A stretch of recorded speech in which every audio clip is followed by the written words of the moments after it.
Hello dear students, welcome to এডুহাব Bangla official YouTube channel.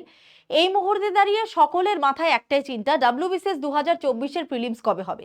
এই ছোট্ট ভিডিওতে ডাব্লিউবিসিএস 2024 প্রিলিমসের এক্সাম ডেট কবে হতে পারে সেই নিয়ে আজকের এই ছোট্ট ভিডিও। শেষ পর্যন্ত দেখতে থেকো, প্রচুর কিছু ইনফরমেশন এই ভিডিওতে তোমাদেরকে দেবো। ডাব্লিউবিসিএস 2024 সহ 2025-এর নোটিফিকেশন ফাইনালি কবে আসবে সেই নিয়েও আজকের এই ভিডিওতে তথ্য থাকবে। অবশ্যই সাবস্ক্রাইব করে দিও, লাইক করে দিও এবং শেয়ার করতে ভুলো না। ডাব্লিউবিসিএস 2024-এর নোটিফিকেশন অনুযায়ী ফর্ম ফিল আপ তো হয়ে গেছে। মার্চ মাস নাগাদ কিন্তু পরীক্ষাটা হওয়ার একটা পূর্ণ সম্ভাবনা ছিল। তোমরা জানো অলরেডি ফেব্রুয়ারির শেষের দিকে আমাদের ডেপুটেশন জমা দেওয়া হয়েছিল, একটা বৃহত্তর কর্মসূচি করা হয়েছিল।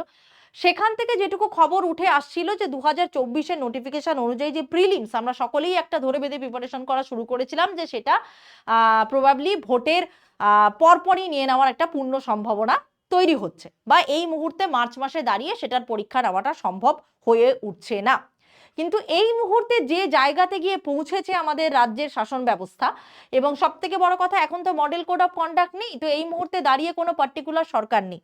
তো সরকার যতক্ষণ না নতুন সরকার নির্বাচিত হচ্ছেন ততক্ষণ পর্যন্ত কিন্তু এই অনগোয়িং এক্সামগুলোর প্রসিডিওর কি কি হতে পারে তার কিন্তু কোনো মানে কি বলবো সুতথ্য, মানে একদম সুসংগঠিত তথ্য কিন্তু উঠে আসছে না। ইনফ্যাক্ট ওয়েবসাইটেও কিন্তু এর আলাদা করে কোনো নোটিশ কিন্তু আমরা দেখতে পাইনি। তাহলে কি আমরা প্রিপারেশন করব না? এক্সাম তাহলে কবে হতে পারে?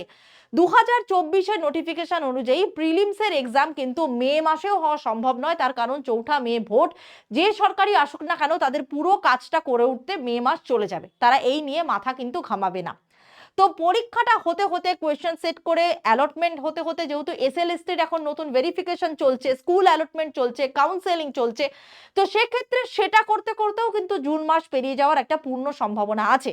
তারপরে আবার এসএলএসটির কেসও চলছে। তো সবকিছু মিলিয়ে যেহেতু স্কুলে পরীক্ষা হয়, এবং আর একটা বড় প্রবলেম যেটা হয়ে আছে সেটা হচ্ছে রোস্টার নিয়ে প্রবলেম। এই রোস্টারের অজুহাতটা নিয়ে কিন্তু বহুত দিন ধরে প্রবলেম চলছে, এবং যার জন্যই পরীক্ষাগুলো পিছিয়ে যাচ্ছে। যদিও বা আজকে দাঁড়িয়ে যে আমি ভিডিও করছি, আজকেই কিন্তু লাইব্রেরিয়ান পদে, প্রবাবলি লাইব্রেরিয়ান পদে, বা খুব ভুল যদি আমি না করি, লাইব্রেরি সায়েন্স নিয়ে যারা পড়াশোনা করেছে তাদের জন্য কিন্তু একটা নোটিফিকেশন অলরেডি এসেছে। তো তারা অ্যাপ্লাই করতে পারবে 24শে মার্চ থেকে। কিন্তু মেন সমস্যাটা যেটা হয়ে দাঁড়িয়েছে, যে পরীক্ষাটা হতে পারে কিন্তু জুনের এন্ড বা জুলাই মাসে। এরও একটা সম্ভাবনা তৈরি হয়েছে, বাট আমার মনে হয় পিএসসির তো 18 মাসে বছর, সেক্ষেত্রে আগস্টেও যদি পরীক্ষাটা হয় আমি খুব বেশি অবাক কিন্তু হব না। এবার তাহলে মেরে কেটে তোমার কাছে কতটা সময় আছে? এপ্রিল, মে, জুন, এই 3 মাসকে টার্গেট করে কিন্তু 2024-এর প্রিলিমস অ্যালং মেন্সের এক্সামের প্রিপারেশন কিন্তু তোমাকে আলটিমেটলি নিতে হবে। এবার আর একটা কথা যেটা না বলে পারছি না, যে এত তো কিছু হলো, আলটিমেটলি তাহলে আমাদের কি হবে? যেটার কথা বলছিলাম সেটা হচ্ছে লাইব্রেরি সায়েন্সে মাস্টার ডিগ্রি নিয়ে পরীক্ষা, এবং লাইব্রেরিয়ান পদেরই পরীক্ষার কিন্তু নোটিফিকেশন এসেছে 24শে মার্চ থেকে শুরু। 2025-এর নোটিফিকেশন, তাহলে ডাব্লিউবিসিএস এর কি পরীক্ষা হবে না? কবে নাগাদ আসতে পারে? এটা কিন্তু পুজোর আগে সম্ভাবনা চলে যাচ্ছে, অর্থাৎ আগস্ট মাসের কাছাকাছি গিয়ে, বা আগস্টের লাস্টে, বা পুজোর আগে এলেও আসতে পারে। এবার কথা হচ্ছে, যেহেতু রিসেন্ট নোটিফিকেশন অনুযায়ী এই যে এমসিসির পরেও কিন্তু আলটিমেটলি এই যে 24শে মার্চ থেকে অ্যাপ্লিকেশন শুরু লাইব্রেরিয়ান পদে, তাহলে যেহেতু এই পরীক্ষাগুলোর অনগোয়িং প্রসেস বা এই রিক্রুটমেন্টগুলো অনগোয়িং করা হচ্ছে, তাহলে ধরে নেওয়া যেতেই পারে যে নতুন কিছু নোটিফিকেশন হয়তো মেবি এলেও আসতে পারে, বাট যার সম্ভাবনা খুবই ক্ষীণ বলেই আমি মনে করি। এবার আর একটা কথা যেটা আমি বলবো, তোমাদের সকলের মাথায় একটা বড় চিন্তা আছে, সেটা হচ্ছে এজ কত। কারণ দীর্ঘ বছর হয়ে গেছে পরীক্ষা হয়নি, 2023-এর পরে কিন্তু 2026 সালে দাঁড়িয়ে আলটিমেটলি কিন্তু পরীক্ষাটা হবে। তো 3-4 বছর যাদের সময় নেই, যাদের বয়স পেরিয়ে গেছে, তাদের জন্য কি ব্যবস্থা করেছে পশ্চিমবঙ্গ রাজ্য সরকার এটা আমার জানা নেই। তবে এই পরীক্ষাগুলোর ভবিষ্যৎ কিন্তু অনেকটাই নির্ভর করছে ভোটের রেজাল্টের উপর। তোমরা যারা রাজনীতি পছন্দ করো না, তাদেরকে রাজনীতি পছন্দ করতেই হবে, করতেই হবে। তার কারণ হচ্ছে এটা, এই রাজ্য সরকারের নির্বাচনের যে ফলাফল সেটার উপর বেস করবে এই পরীক্ষাগুলোর অনগোয়িং রিক্রুটমেন্ট প্রসেস কতটা তাড়াতাড়ি হবে।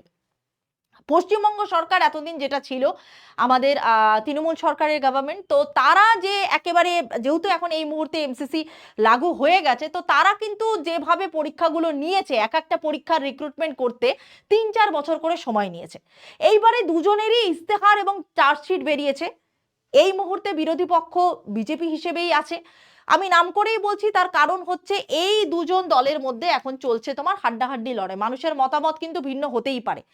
আমরা সরকারি চাকুরিজীবীর পরীক্ষার্থীর যারা প্রিপারেশন করি, তারা কেন এই জিনিসটাকে নিয়ে মন্তব্য করছি বা এটার মধ্যে জোর করে আমাদেরকে ঢুকে যেতে হচ্ছে, তার কারণ হচ্ছে এই পুরো পরীক্ষাগুলোর মেন যন্ত্রণা বা মেন গন্ডগোলই কিন্তু এই দু জায়গায় গিয়ে আটকাচ্ছে, এবং দ্যাট ইজ ভোট।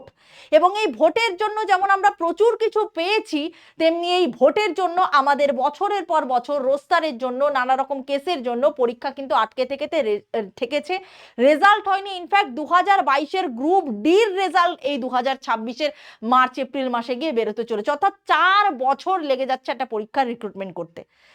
ইস্তেহার বলো বা চার্জশিটে বলো, আমি ইস্তেহারে কিন্তু আমরা আমাদের পশ্চিমবঙ্গের যে রাজ্য সরকার ছিলেন, সেই ইস্তেহারে কিন্তু আমরা কোথাও সরকারি চাকুরি হতে পারে বা আগামীতে আমরা এই সরকারি ডিপার্টমেন্টগুলোকে শূন্যপদ ভরাবো বা নিয়োগ করব, তার কিন্তু সুস্পষ্ট বার্তা আমরা দেখিনি। একমাত্র বিরোধী পক্ষের যারা চার্জশিটের মতো একটা বস্তু তারা প্রকাশ করেছেন, তারা বলছেন সেটা মানুষেরই কথা, তাদের কথা নয়। তাদের বেশ কিছু নেতার মুখে কিন্তু এটা শোনা গেছে যে চাকরির জন্য তারা যদি সরকার গঠন করতে পারে তো 5 বছরের এজ রিল্যাক্সেশন দেওয়া হবে, যেটা কিন্তু সরকারি চাকরির পরীক্ষার্থীদের জন্য একটা সুবর্ণ সুযোগ বলে আমি মনে করি। এবার এটা কতটা হবে কি না হবে তার রেজাল্ট তো 4 মে পরই হচ্ছে। তবে আমি এটুকু বলতে পারি যে এই যে বিরোধী পক্ষ এখন যারা রয়েছে, তাদের সরকার যে যে জায়গায় আছে, আমি খুব বেশি দূরে যাব না, আমি আসাম বা ত্রিপুরার ক্ষেত্রে যাব, হাতের কাছে যেগুলো আছে, আমি যেগুলো ওতপ্রোতভাবে যে সরকারগুলোর কাজ আমি নিজে থেকে দেখেছি, আমি দীর্ঘ বছর ত্রিপুরা সিভিল সার্ভিসে পড়িয়েছি, তাদের সিলেবাসও অনেক ডাইনামিক। আসামে সিভিল সার্ভিসেও পড়িয়েছি, তাদের সিলেবাসও অনেকটা ইউপিএসসি প্যাটার্ন, বোথের দুজনেরই তাই। এবং প্রত্যেক বছর তারা সিভিল সার্ভিস রিক্রুট করে এবং সমস্ত পোস্টে সরকারি চাকরির পরীক্ষা কিন্তু প্রতিনিয়ত হয়। ত্রিপুরার ক্ষেত্রে বেশ কিছু জায়গাতে একটু প্রবলেম হলেও বাট পরীক্ষাটা তারা রেগুলার নেয়। রেজাল্ট বার করতে অন্তত 3 থেকে 4 বছর লাগে না। অন্তত আসাম গভর্নমেন্টের ক্ষেত্রে তো আমি নিজে চাক্ষুষ প্রমাণ, অনেককে চিনিও, তাদের সঙ্গে আমার যোগাযোগও রয়েছে।